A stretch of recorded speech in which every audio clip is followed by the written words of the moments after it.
Okay, good morning. This is Richard Hsu, host of Hsu Untied. This morning, I'm really thrilled and honored to have with me as my guest Itay Talgam, who's a world-famous conductor, but also a TED speaker, author, creator of the Maestro Leadership Program. Itay, welcome to the program. Thank you, Richard. Thank you for having me. So, Itay, let me start by asking you, when did you realize or think about that your conducting skills, which you've been doing professionally, could be applicable to be a broader audience and apply to even non-musicians? Well, I have to say that I cannot take the credit for it for two reasons. First of all, I'm definitely not the first one who thought of this analogy or even of using conductor as a metaphor for a leader. That has been done. And the second reason is that I didn't really think about it. I was just invited to speak in front of an audience of senior managers of a bank somewhere. But the HR person that invited me said, listen, those guys have no interest in classical music, so you better come up with something that will catch them. And so I simply sat at home. I had a little library of video cassettes at the time, and chose a few of my most favorite moments, which I think became a key of understanding why it works. It's because I love it. I love not the profession in general, but those moments of great conductors in the height of sophistication and humanity, etc., etc. And then quite for partly because it's me, and partly because I didn't have a very good idea, I just went with the idea of just showing them something instead of telling them something and then, oh, listen, I'm going to demonstrate it by showing you something. I just said, I love it. Let's watch it together. See what you have to say. Which became also a very, very strong trademark of my work, if I may say so. Instead of telling people, you just show them something, and if it's interesting enough, they'll come on board, and they'll take you to places you never dreamt of, which actually happened in the first meeting. But when you first got invited, why did you? I mean, were you thinking, "Gosh, what can I say?" Like, why did you even accept that opportunity? As a conductor, I was used to standing in front of an audience. I used to do, concerts where you speak to the audience and have dialogue. So that wasn't a problem for me. And quite frankly, I had a kind of mixed feeling about it because, it was in Tel Aviv, and I was living in Tel Aviv. Now I'm in Amsterdam, but I was actually going on my bike. It could be also in Amsterdam. I was going on my bike to this senior bank managers meeting, and of course, in the parking lot, I saw all the beautiful black Mercedes, cars, and I said to myself, envious of the fact that as a music director of the Tel Aviv Symphony, I had a very small income relatively, because there's no money in the art, and those guys are driving their beautiful cars, and I felt okay, but of course culturally I'm superior because I know more, and those must be people that only see the world through money, and lo and behold, I was so surprised because they obviously had different language than me. Yes. Because they come from a different world, but they could describe what they see and analyze what they see with knowing nothing about classical music. It's just watching the body language, watching the the kind of relationship between conductor and orchestra, etc., etc. Many other things that I haven't paid attention because I'm so in the music. So somebody said, but look at the angle of the camera where they chose to shoot it, etc., etc. So I found that the thing with the most potential in the talk was actually the gap between what I had to say and what they had to say. The gap and not because one of us was superior to another, but because we had different languages. And what can be more potent than just with all the respect and which is part of the learning. You hear something that you don't know in terminology that you don't recognize, and instead of it's not me, it's not that, I'm not. You open up to that, and then there's new learning. Well, haven't you said, or maybe I read somewhere that don't you say something like the element of good conversation is a gap or something? How does you describe it in a certain way? Well, I did write that book titled the Ignorant Maestro, in which one of the main chapters is about gaps, because gaps is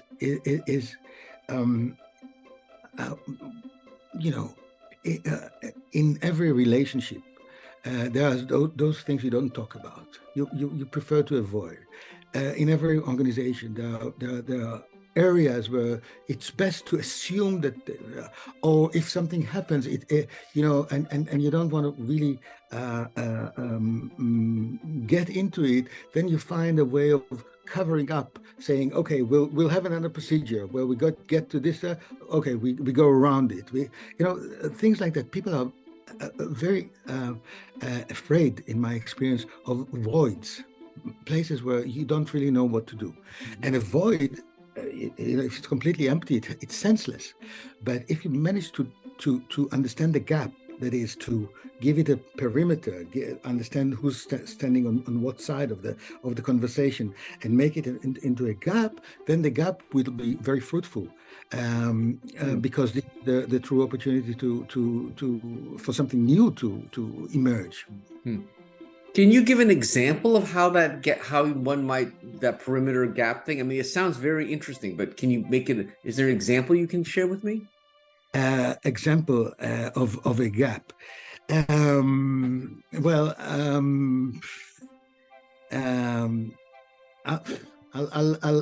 tell you something from my own experience. Sure. Well, I was a student of Leonard Bernstein, and of course Bernstein had this whole culture of Western liberal, not to say bit or hippie to some extent, or very, very free, and I worked with him, and then I came back to Israel, and I got this symphony orchestra in Tel Aviv, which was called the Tel Aviv Symphony Orchestra. It's not the greatest orchestra in the country. That's the Israel Philharmonic, but it still was full of good musicians. Most of them were new immigrants from the ex-USSR, Soviet Russia. And I, coming from the Bernstein world, found myself in one of the rehearsals just standing in front of the orchestra and trying something, conducting, and then doing it again and again, and nothing works. Every time we do it again, it sounds worse. So at a certain point, I stop and I speak to the orchestra and I say, guys, what's happening? I mean, I don't get it. You tell me, am I doing something unclear? Is it that the tempo is not good? What the interpretation is faulty? Well, there was a silence, complete silence, like eternal, probably 2 minutes, but and then they kind of exchanged looks, looking at each other, and the eldest of the orchestra, with his broken Hebrew, stood up and said something like this. He said, "Where we come from, the conductor didn't have to ask what to do because he knew what to do." You understand? Mm-hmm. I felt I was respecting them by making them partners, offering, and instead they said, "You're insulting us. We are working for an idiot." You should know what to do. Otherwise, why are you there? They came from exactly the opposite pole in cultural wise, and this is a gap. it was, it was exposed in a way that was not very nice for me. Believe me, I was completely like shrinking there. I didn't know what to do. But then,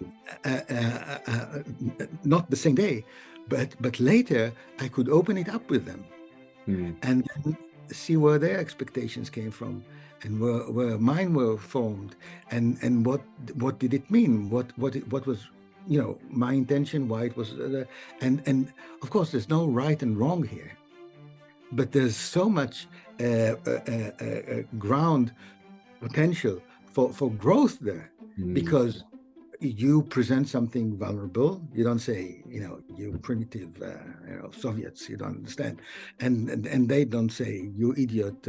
What do you think? This is Disneyland or whatever, But in a respectful way, of course, it takes a lot of resources. You actually go and learn something. Yeah.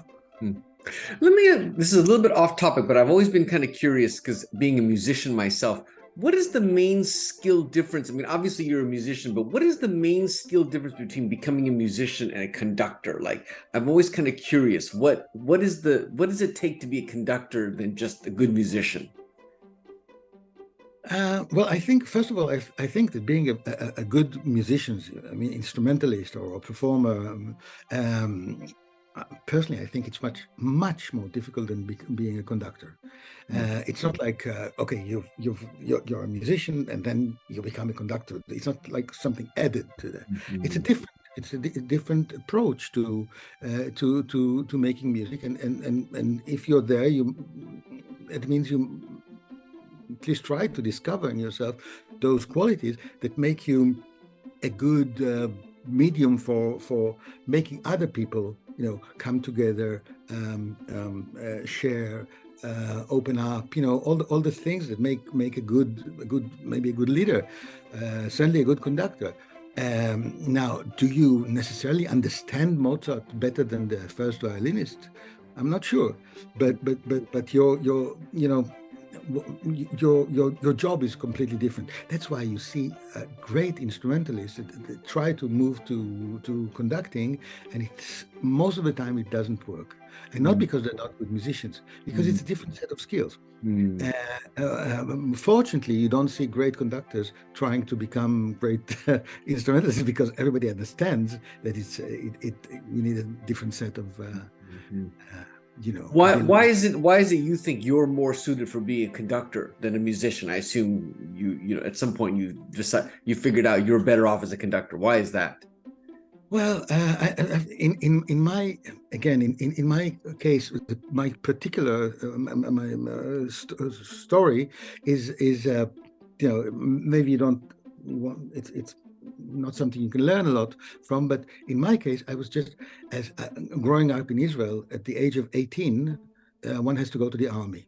It's true that if you're an exceptionally good performer, you can apply for a special program, and then you might get this distinction status that allows it.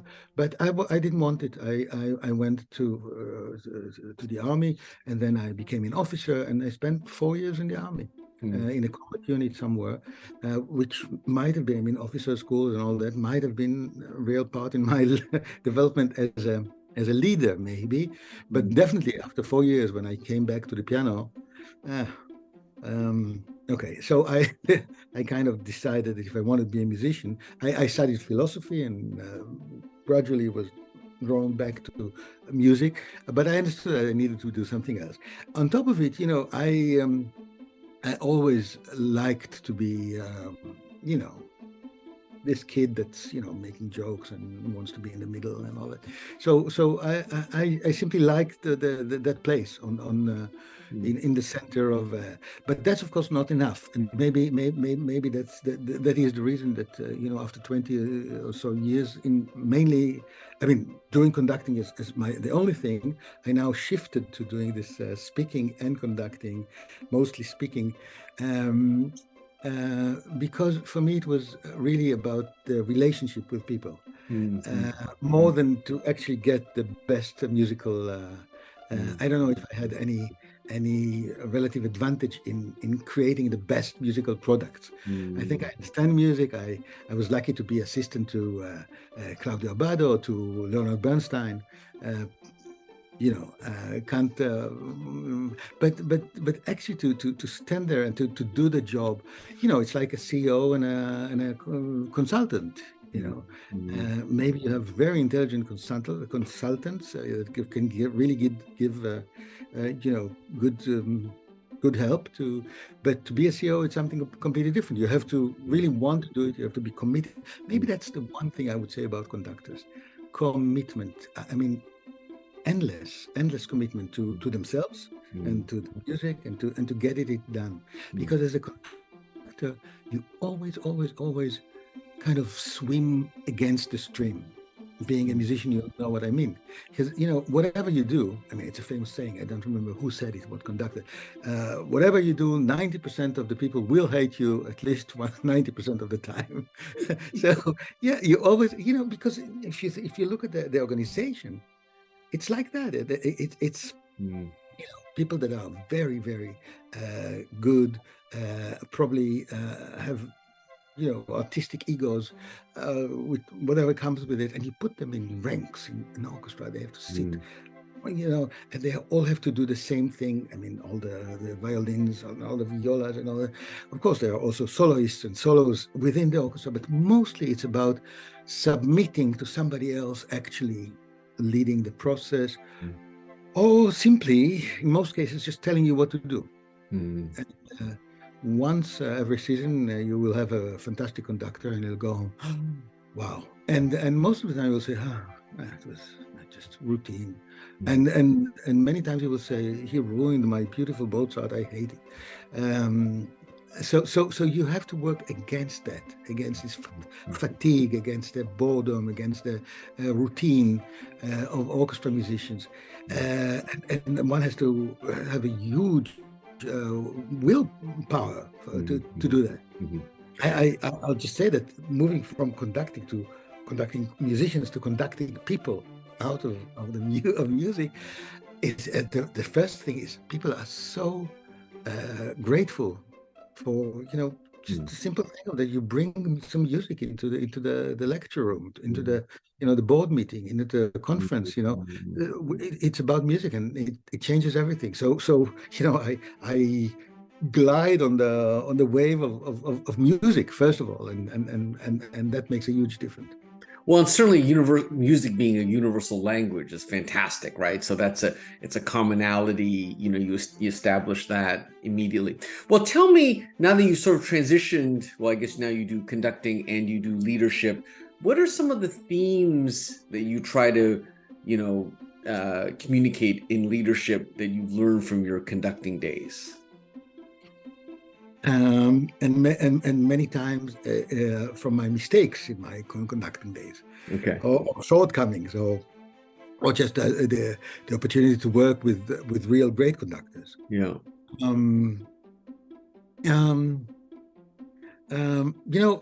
I have to say, most of the teaching, if I may say so, is not about the content so much.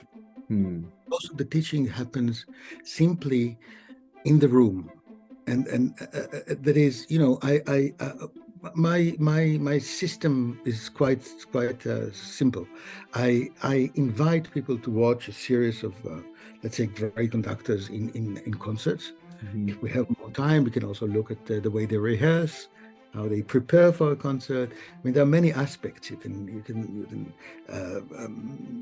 can explore different aspects of the culture they create, but part of first of all, you see that the culture is not created necessarily by telling people, I expect you to do such and such, but if you see there's a solo from within the orchestra. So if you look at Karajan, all great names, so I'll just use them. If you look at Karajan, there's a solo, and Karajan closes his eyes, and the soloist is playing, and while the soloist is playing, Karajan is already approaching the next, leading voice, and so you see that while obviously he's listening, he's not taking any cue from the player. He has his own, scenario, how you say, script running in his head, and he goes and the poor, it's not poor, but the player has to kind of guess his mind, because Kayan, the conductor, is not looking at him, but the player has to guess his mind and see what he wants, because he has his own timing already, and you see that creates culture. You just have to tell him. On the other hand, you see another conductor. There's a soloist, and the conductor looks at him and says, "Oh yes," and takes the cue from him and kind of delivers it to the whole orchestra. And the orchestra knows that this guy actually contributed to the interpretation, to the creative effort here. And by that, they know also that their time will come to do just the same.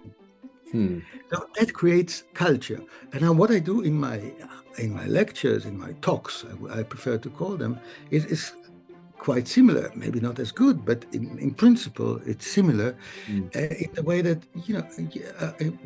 I create dialogue rather than speak about dialogue. I look for every opportunity. First of all, if it's not 100 people, it's difficult, but if it's 30 people, I will know their names after 10 minutes.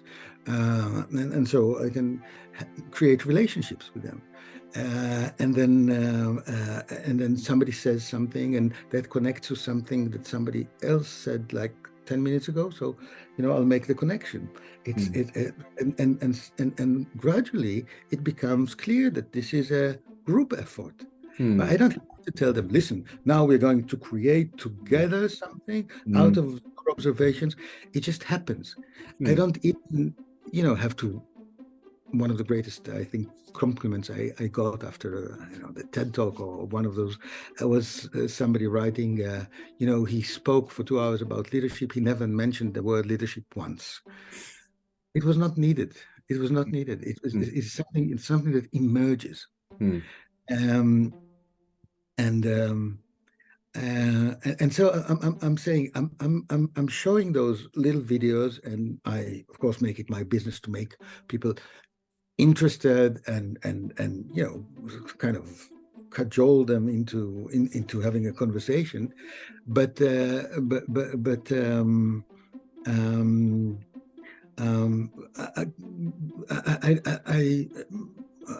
I think people are so intelligent, and I'm not just speaking about managers.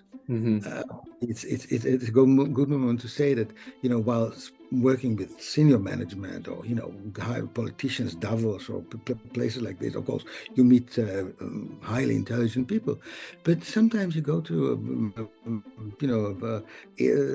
some factory, Intel or somewhere, and you meet with people that really manage the small teams on the floor of the factory, and they're so good. They're not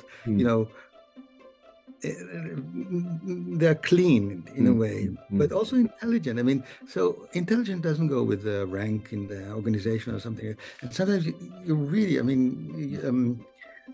you come, without any special expectation, and you get fantastic conversations. I think I kind of moved away from your question. No, I think that helps. But do you find it interesting or maybe surprising that people understand this analogy? I mean, no one is saying to you, Itay, this is wonderful, but I'm not a musician. Like, how does this apply to me? I mean, is that a question that you get asked, or they instantly just sort of get it without you having to even say, well, this is how it applies to you? Or that's what it sounds like. I would say, you said music is a universal language. I say musics are, potentially universal if you just take the time to, they're not other musics than classical music.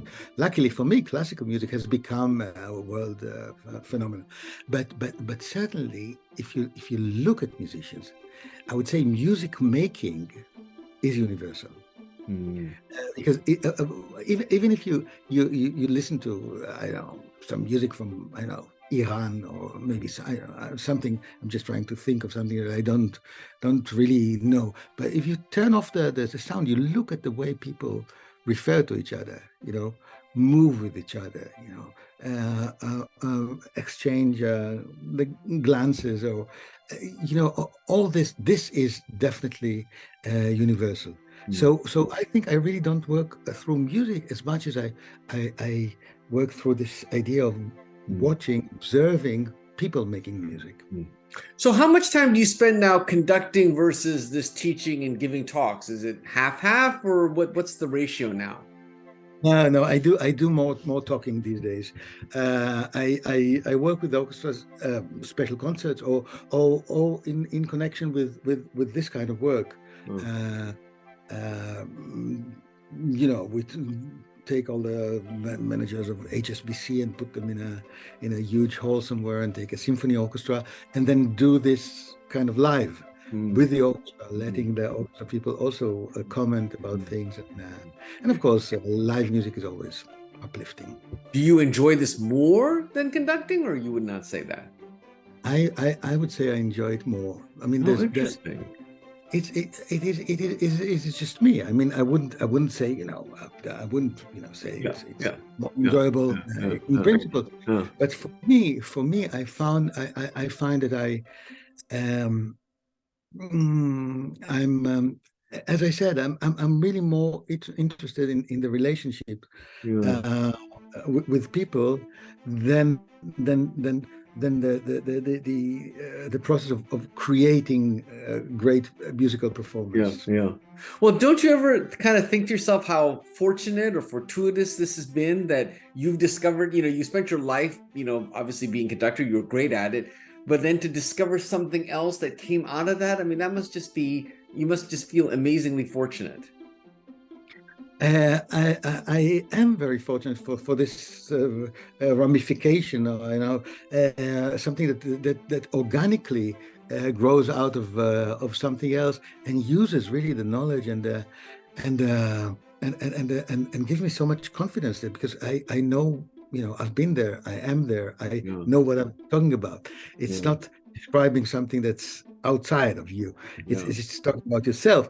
And yes, thank you for reminding me, because one has to be reminded sometimes how good we all are.